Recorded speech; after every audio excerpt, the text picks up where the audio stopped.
Sumber-sumber maksiat.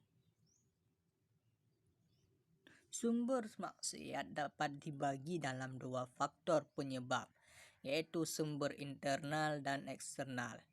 Yang pertama, pengaruh internal, yaitu maksiat dari dalam diri manusia itu, jika manusia mengikuti hawa nafsunya. Yang kedua, pengaruh eksternal dari luar diri manusia, yaitu dari pengaruh dan godaan syaitan. Pertama, pengaruh internal. Maksiat yang dipengaruhi oleh hawa nafsu seperti digambarkan dalam surah Al-Jasiyah 23. Afara'aita man ittakhadha ilahahu hawahu wa adallahu Allahu ala ilmin wa khatama ala sam'ihi wa qalbihi wa ja'ala ala basarihi ghishawah faman yahdihi min ba'dillah afala tadakkarun. Maka pernahkah kamu melihat orang yang menjadikan hawa nafsunya sebagai Tuhannya dan Allah membiarkannya sesat dengan sepengetahuannya, dan Allah telah mengunci pendengaran dan hatinya serta meletakkan tutup atas penglihatannya? Maka siapa yang mampu memberinya petunjuk setelah Allah membiarkannya sesat? Mengapa kamu tidak mengambil pelajaran? Menurut riwayat dari Sa'id bin Jubair, berkata ayat ini turun kepada kaum Quraisy Mekah. Awalnya mereka menyembah batu, namun ketika menemukan yang lebih baik dari batu, mereka pindah menyembah yang lain. Menurut riwayat tersebut, yang dimaksud orang yang dikunci hati dan pendengarannya adalah Abu Jahal. Pada zaman jahiliyah, orang Arab menyembah batu, emas, dan perak. Jika mereka menemukan lagi ada yang lebih baik dari itu, maka mereka sembah lagi. Kemudian yang pertama tadi mereka lemparkan dan hancurkan. Dari itu dikarenakan hawa, karena mengiring dan menjatuhkan pelakunya ke api neraka. Qila sumia hawa li'annahu yahwi sahibahu finnar.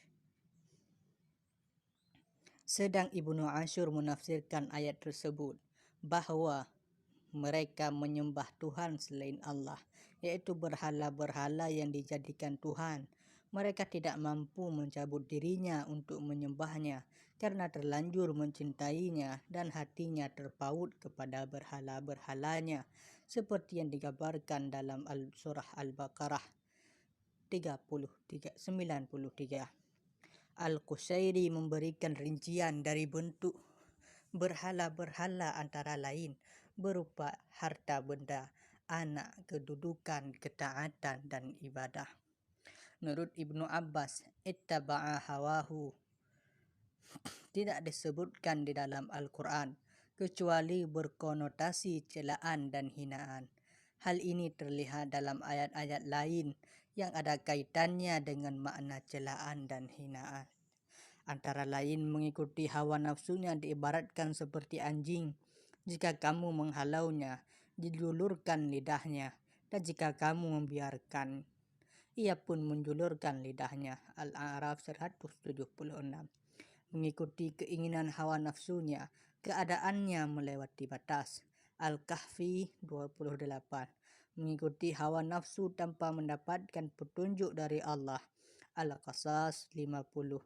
Orang-orang zalim mengikuti hawa nafsunya tanpa ilmu pengetahuan. Ar-Rum 29. Nabi Daud diberi peringatan oleh Allah agar dalam mengambil keputusan jangan mengikuti hawa nafsunya karena akan menyesatkannya dari jalan Allah.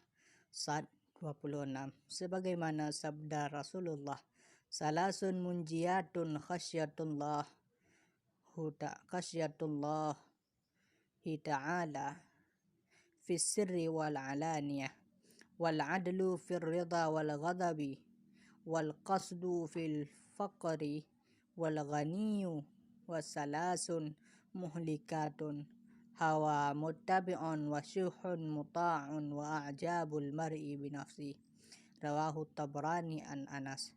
Ada 3 perkara yang menyelamatkan manusia takut kepada Allah dikala sembunyi maupun terang-terangan, berlaku adil dikala senang maupun marah, bersifat hemat dikala miskin dan kaya.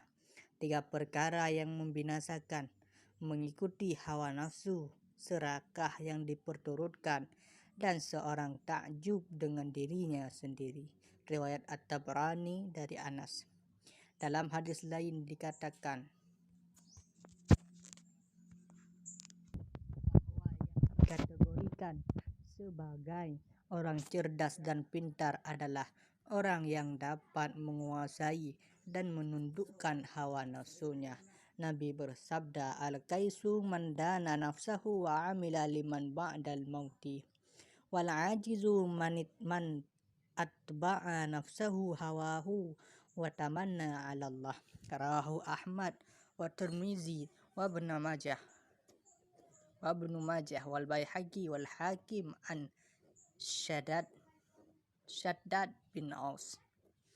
Orang cerdas ialah orang yang menguasai hawa nafsunya dan berbuat untuk kepentingan masa sesudah mati. Tetapi orang yang lemah dan zalim ialah orang yang memperturutkan hawa nafsunya dan mengharapkan sesuatu yang mustahil dari Allah. Abu Darda berkata, sesungguhnya seseorang pada pagi hari telah berkumpul pada dirinya 3 unsur, yaitu hawa nafsunya, amal dan ilmunya. Jika amalnya, aktivitasnya mengikuti hawa nafsunya, maka hari itu termasuk hari yang buruk baginya. Sebaliknya, jika pada hari itu perbuatannya mengikuti ilmunya, maka ia termasuk hari yang baik baginya.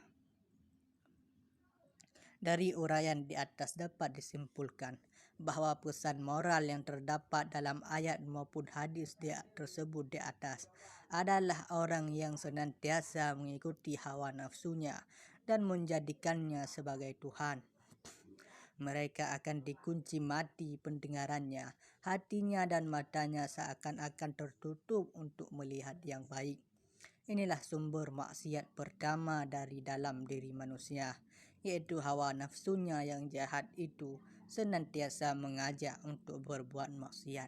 Dalam Al-Quran disebutkan, an-nafsu al-ammarah bisu. Nafsu senantiasa mengajak berbuat buruk. Seperti dalam surah Yusuf 53. Wa ma ubarri'u nafsi innan nafsa la'ammaratun bisu illa ma rahima rabbi inna rabbi ghafurur rahim. Dan aku tidak menyatakan diriku bebas dari kesalahan, karena sesungguhnya nafsu itu selalu mendorong kepada kejahatan, kecuali nafsu yang diberi rahmat oleh Tuhanku. Sesungguhnya Tuhanku Maha Pengampun lagi Maha Penyayang. Yusuf 53. Sedang Imam Al-Ghazali dalam Ihya Ulumuddin membagi sumber maksiat secara lebih merinci kepada 4 kategori sifat. Yang pertama, sifat rububiyah, sifat ketuhanan. Yang kedua, sifat syaitaniyah, sifat kesetanan. Yang ketiga, sifat bahimiyah, sifat kebinatangan. Dan keempat, sifat sab'iyah, sifat kebuasan. Dari keempat sumber sifat ini melahirkan sifat-sifat maksiat. Pertama, sifat rububiyah, ketuhanan. Sifat yang pertama ini melahirkan perilaku sombong, bangga, melampaui batas, suka dipuji, kaya, merasa mulia, ingin kekal, dan mencari ketinggian atas manusia seluruhnya. Semua sifat-sifat tersebut dijelaskan dalam Al-Quran sebagai berikut. Yang pertama, sombong dalam surah Al-Isra 38, Luqman 19. Yang kedua, bangga dalam surah Al-Luqman 18. Yang ketiga, sifat melampaui batas dalam surat Al-Alaq 6. Yang keempat, suka kekayaan dalam surat Al-Alaq 7. Yang kelima, ingin hartanya kekal dalam surah Al-Humazah 3. Dan keenam, suka kemuliaan dalam surah Al-Fajr 15. Kedua, sifat syaitaniyah. Sifat ini melahirkan dengki, hasad, zalim, tipu daya, menyuruh kerusakan, dan berbuat perbuatan mungkar. termasuk juga sifat nifak, saksi palsu, mengajak pada bid'ah dan sesat. Berikut ini ayat-ayat yang berbicara tentang sifat-sifat tersebut. Yang pertama, zalim, suka zalim dan kufur nikmat dalam surah Ibrahim 34. Yang kedua, dengki dan hasad dalam surah An-Nisa 58, Al-Falaq 5. Yang ketiga, tipu daya sodam dalam surah Al-Fatir 43. Yang keempat, berbuat kerusakan, surah Al-Qasas 77, Al-Baqarah 11-12. Yang kelima, berbuat mungkar, An-Nur 21. Yang keenam, nifak, At-Taubah 67. Yang ketujuh, saksi palsu, Al-Furqan 72. Yang ketiga ialah sifat al-bahimiyah, sifat kebinatangan. Sifat ini melahirkan rakus, bakhil, memenuhi keinginan perut, keinginan nafsu seks. Daripadanya bercabang homoseksual, lesbian, mencuri, memakan harta anak yatim, mengumpulkan harta sebanyak-banyaknya, memenuhi keinginan hawa nafsu. Ayat-ayat yang berkaitan dengan sifat ini antara lain: 1. Rakus dan tamak, At-Taubah 34. 2. Bakhil dan menyuruh orang berbuat bakhil, Ali Imran 180, An-Nisa 37. Yang ketiga, memenuhi keinginan perut, Al-Kahfi 28. Keempat, memenuhi keinginan nafsu seks zina homoseksual, Al-Isra 32. Yang kelima, mencuri, Al-Ma'idah 38. Yang keenam, memakan harta anak yatim, An-Nisa 2, Al-Isra 38. Yang ketujuh, memakan harta dengan cara ilegal, Al-Baqarah 188, An-Nisa 160, At-Taubah 35. Yang kedelapan, mengumpulkan harta sebanyak-banyaknya, At-Takasur 1 dan 2. Yang kesembilan, memenuhi keinginan hawa nafsu, An-Nisa 135, Sad 26. Keempat, sifat as-sabu'iyah, sifat kebuasan.